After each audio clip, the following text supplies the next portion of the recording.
Congratulations. Well, thank you very much, everybody. This is a very important day. It's a day that we're delighted to swear in Dr. Mehmet Oz as the next administrator of the Centers for Medicine and Medicaid Services, which is a big deal. Congratulations to Dr. Oz and his beautiful wife, Lisa, and their friends and family on this really incredible achievement. Come a long way. It's amazing. Dr. Oz comes to this position as one of the nation's most talented and beloved medical professionals. He graduated from Harvard University. Harvard. Well, how convenient. Should we talk about Harvard? Before obtaining his MD at the University of Pennsylvania School of Medicine, a great one, and really some amazing education while also earning an MBA from the wonderful Wharton School of Business. He completed his medical residency at the world-renowned New York Presbyterian Columbia University Medical Center. Dr. Oz then had a sterling medical career in which he became an internationally acclaimed heart and lung surgeon, highly respected. He served as director of the Cardiovascular Institute and Integrative Medicine program at New York Presbyterian, and as a longtime professor at Columbia University's College of Physicians and Surgeons. Boy, oh boy, Doctor, I thought he just did a show. I only know the show. You know why I know the show? Because he said, I'm a little overweight, I should lose some weight. I did a show, and that's what I got out of it. That was not good.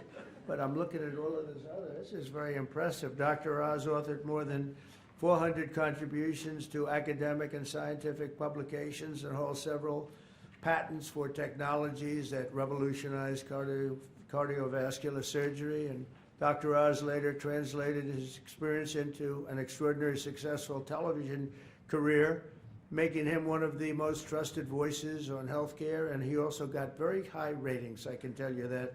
He did great with the television thing. As CMS Administrator, Dr. Oz will work tirelessly to strengthen and protect Medicare for our nation's seniors and Medicaid for the needy. Just as I promised, there will be no cuts. We're not going to have any cuts. We're going to have only help. Dr. Oz will work to improve the quality of care for decades to come, and he'll ensure that criminals, fraudsters, and illegal aliens are not permitted to rob America's seniors. They are trying, but they're not going to get away with it. He will also work alongside Secretary of Health and Human Services, Robert F. Kennedy, Jr. I've heard of him. He's a pretty famous guy. He's doing a great job, too, to address the crisis of chronic illness and to make America healthy again.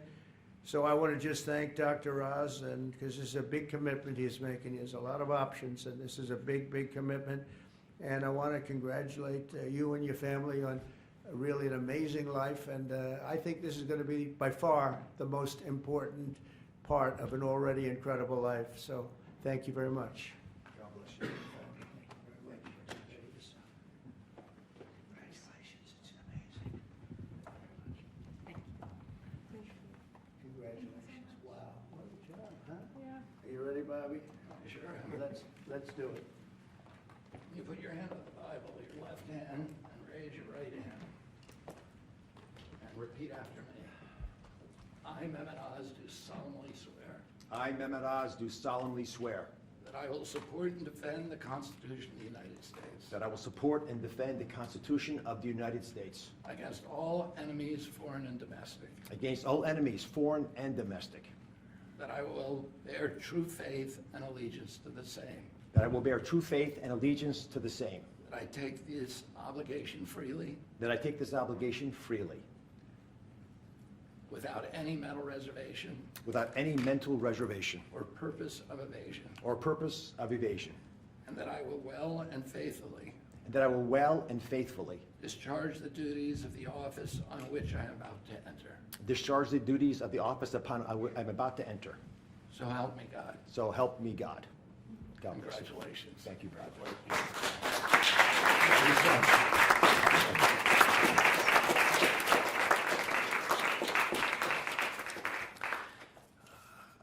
I've got to start off by thanking three people. Mr. President, thank you very much. God bless you for leading our nation but also courageously leading the MAHA movement, really earnestly in your heart wanting to get America to be healthy again, and for giving me an opportunity to help with that mission. Secretary Kennedy has been leading the charge at Health and Human Services. A dear friend, like a brother, has done unbelievably courageous work because he's curious and he's started answering a lot of important questions. And I will treasure for the rest of my days your trust in me to help you with this progress. Thank you. And of course, Lisa, the family, but Lisa in particular, who's had an uncanny ability to identify opportunities and to always keep a clear North Star to keep our family grounded. God bless you, my beautiful one. Let me start with a simple premise. Every great society, everyone, has an opportunity to take care of its most vulnerable and treasures that opportunity. And we're great people, so we will do the same. As we entered the main building, the Humphreys building, where Health and Human Services is located, there's a placard of Hubert Humphrey, and it says that it's a moral opportunity, a moral obligation of government to take care of people in the dawn of their life, the kids, in the twilight of their life, the elderly, the mature, the seniors, and those in the shadows of life, those struggling with disabilities. We want to provide America with access to great care. We want to save the public health insurance programs of this country. That's what President Trump asked me to do when he took this position to administer the programs at CMS. Now, if we're going to do that, we've got to be honest with each other. And a physician, President Trump, has to always do that, right? We've got to share news, so do presidents, that folks don't want to hear, but it's important for our well-being. So I'm going to give you 4 bullet points to remember. Bullet point number 1, and they're all numbered in order for a reason. Medicaid is the #1 budget item for many states, and it is crowding out education, other important social programs. The states are having a big problem, and that's with the federal government paying most of the bill. Item number 2, healthcare expenditures are increasing at 2% higher than the economy is growing. And because of that, we spend more than 2 times per person on healthcare than any other country on the planet, and we're not getting value for that.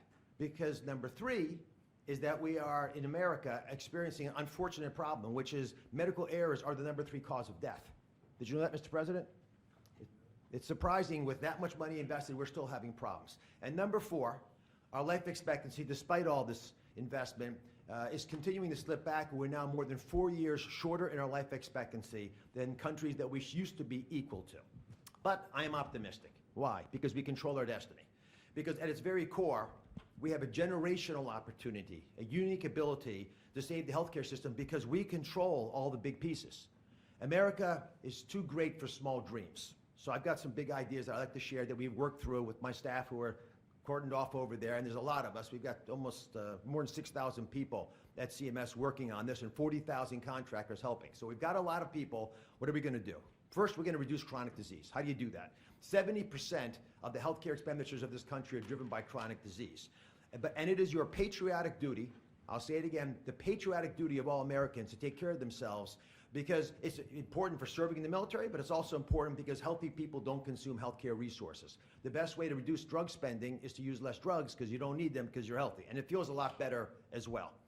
The President and Secretary Kennedy have been pushing the MAHA agenda because it makes it easier for people to do the right thing, especially the mothers of this great land, because they're the ones who really get caught with this responsibility. They're the ones deciding for their kids. They're the ones we want to empower. And curiosity, which is the key word here, truly asking questions you want the answers to, will allow the MAHA movement to thrive.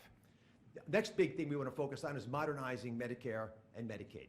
That's how Americans will get the care that they want, need, and deserve. Need to empower patients and providers, both. The doctors and the patients both have to be equipped with better tools.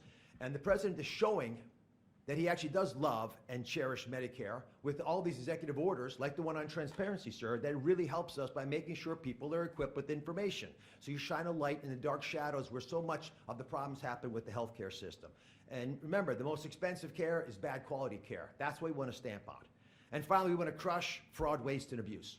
This is stunning to me. I've got a message for all the bad guys from me, the Secretary, and the President. We are going to stop people from stealing from our most vulnerable, from stealing with the taxpayers of America, or honestly trying to support these programs. And we're going to be able to do it in quite a few ways. We are coming for you. And I'll give you a couple examples. Mr. President, these are ones that you may want to use in some of your future conversations. Almost 250,000 people, American citizens, were fraudulently enrolled without their knowledge in exchange programs by brokers who were unscrupulous, stealing from the U.S. government by pretending these people were on programs they never told them about. Tens of millions of dollars, Mr. President, are being spent on illegal immigrants receiving Medicaid in California, and they're pushing the bill to us. Should we stop that? I think so. That will not continue. We're spending about $1 billion on Medicaid programs for dual state eligible patients, which means you live in one state, but the system thinks you're another state, or maybe a third state, and we're paying all 3 states for services you're not getting because you don't live in 3 states all at once.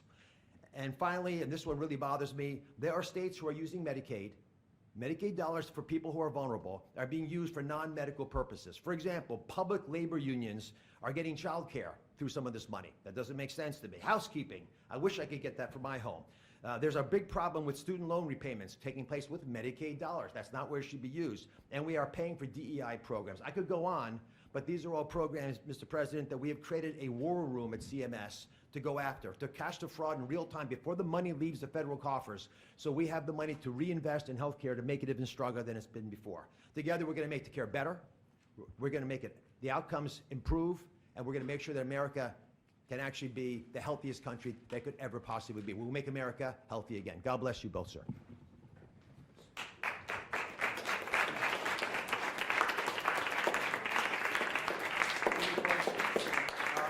Any questions for us? Okay. Any Sir, Mr. President, Marco Rubio said, Wait, easy. Go ahead. Secretary Rubio said that the U.S. will have to figure out whether a deal can be done between Russia and Ukraine in a matter of days, or you will just move on. Yeah, very short. How many days is that?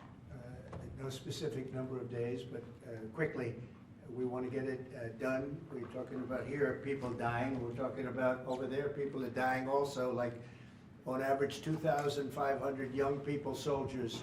They're not from America, they're not from anywhere else other than Ukraine and Russia, but we want to save these lives. So it's 2,500 a week are being killed in battle. It's a vicious battle with the best equipment, the best everything, and it is brutal. 2,500 young people a week. Some of them not so young, actually. They're getting older. They're getting older by the month. But 2,500 a week, and we're going to get it stopped ideally. Now, if for some reason one of the two parties makes it very difficult, we're just going to say you're foolish, you're fools, you're horrible people, and we're going to just take a pass. But hopefully we won't have to do that. And Marco's right in saying it. We want to see it end.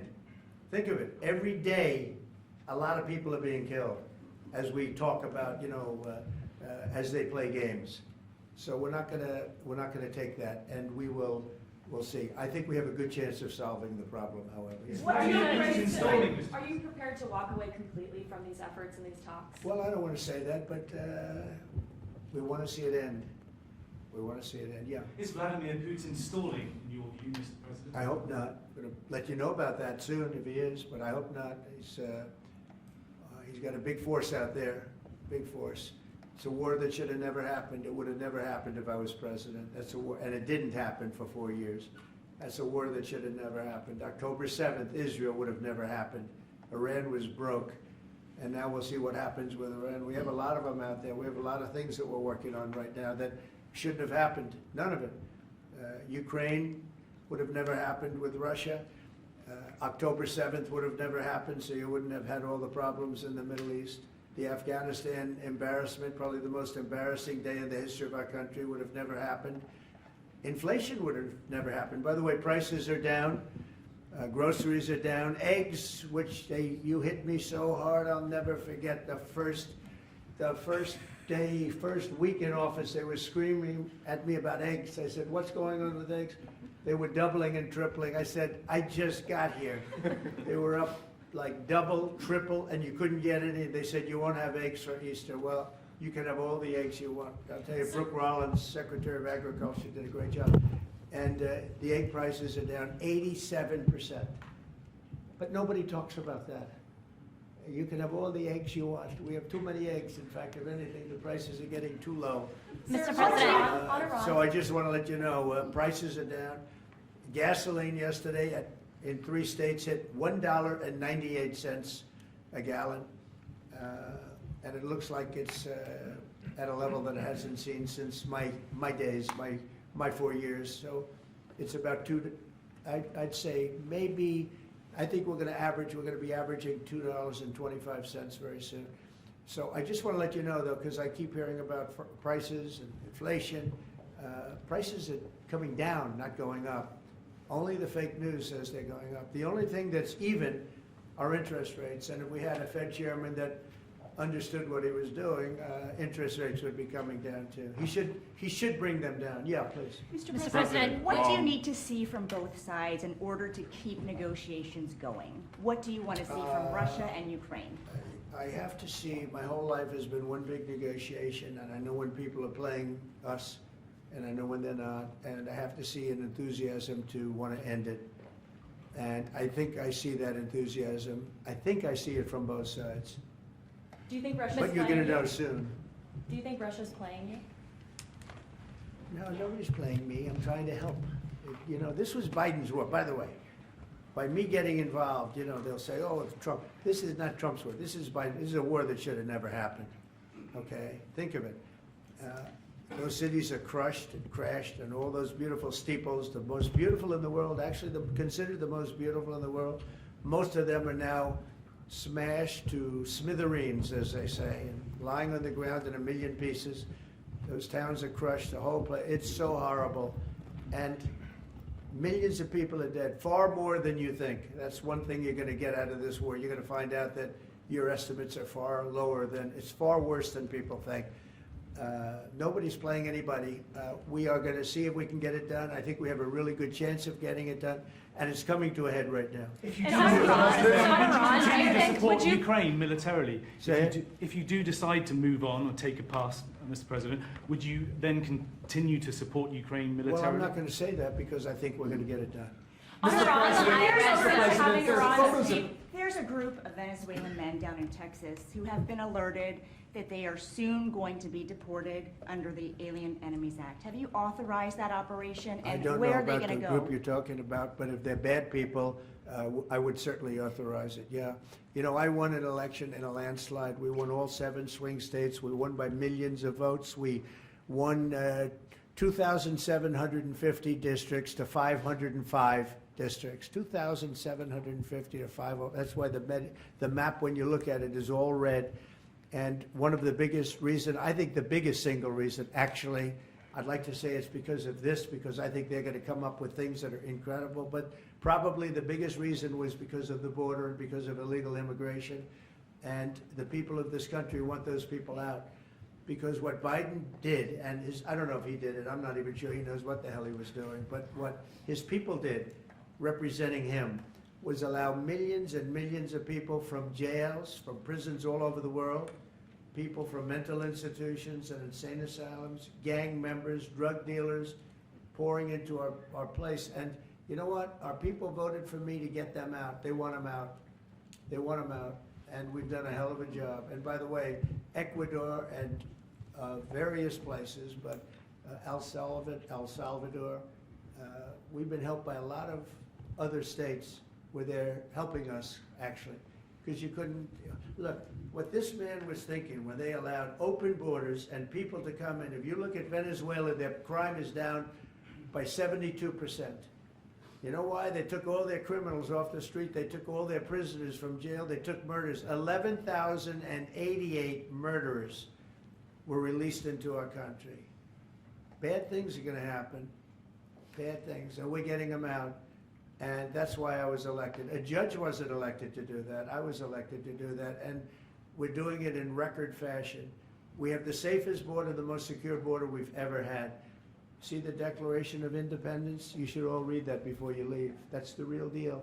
You should all read it before you leave. Yeah. Mr. President, photos have emerged of Senator Van Hollen sipping what appears to be margaritas with Yeah. Abrego Garcia down in El Salvador. Do you encourage other Democrats to fly down to El Salvador to meet with this illegal alien who's an accused wife I beater? like this guy. See, now this is the kind of a reporter we like. There aren't enough of them. We got to get some more of them. But no, I appreciate that question. No, look, he's a fake. I know him. I know them all. They're all fake, and they have no interest in that prisoner. That prisoner's record is unbelievably bad. If you would go into the room, you might, if you would, Caroline, maybe go into the room and see if you can find that little slip. I wrote some things down. I don't know why you'd want to keep him, but I just we got a little biography of him. Did you help Not, set up that? not a meeting? very innocent guy. Did Yeah, you help sir. set up that on the meeting, IRS. sir? Mr. President, on the- in on- the spirit of Easter Sunday and it While being we're on Good the Friday. subject, right? Yes, of course. So you're talking about Abrego Garcia, is that the one? Yeah?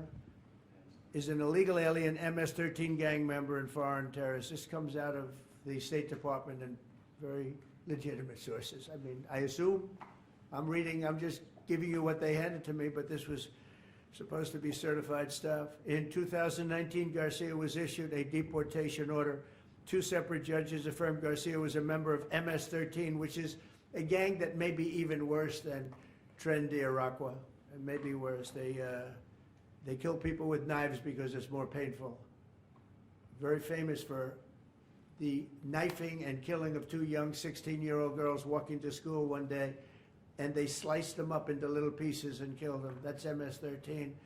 And 2 separate judges affirmed Garcia was a member of MS-13. When Garcia was originally arrested, he was wearing a sweatshirt with rolls of money pouring out, an MS-13 gang symbol that he was driving with 2 other known violent MS-13 gang members, 2 of the most violent members that we know of in the MS-13 gang of thugs. In 2022, Garcia was stopped by the Tennessee Highway Patrol and was found to be transporting 7 people from Texas to Maryland, and he had no driver's license. He was driving violently. In 2020 and 2021, Garcia's wife filed for a protective order from him and said he was violent and abusive and really scary, including allegations that he punched and scratched her on the eye, left her bleeding after throwing her laptop on the floor at her, ripped her shirt, and ripped off her shorts. He then grabbed her arm, leaving very severe marks. Garcia's wife also wrote in court, "At this point, I am afraid to be close to him. I just don't want to be close. I have multiple photos and videos how violent he can be and all of the bruises that he's left on me." She just couldn't get anywhere near him. This is the man that the Democrats are wanting us to fly back from El Salvador to be a happily ensconced member of the USA family. Isn't it a shame? And by the way, I've been hit pretty hard by fake shows, fake news, MSDNC in particular, where they talk about how evil I am, that this man would be thrown out of our country. This man is according to certified statements that we get, is a very violent person. And they want this man to be brought back into our country where he can be free and to stay as a happily Maryland, they call him the Maryland man. He's a Maryland father. No, this is a violent person. Who they don't talk about is that wonderful angel mom who lost her daughter, who had 5 beautiful children, and she was killed violently. And, she spoke, and she spoke unbelievably. I saw it, and the fake news didn't pick it up. She spoke. She was in tears. She's devastated. Her life is, essentially, she's told me her life is like over. But there was I think no stories. Isn't that true? No stories. Yes, sir. 0 stories. It was the most emotional thing. Everybody that watched it, they couldn't believe it. The fake news refused to put it up.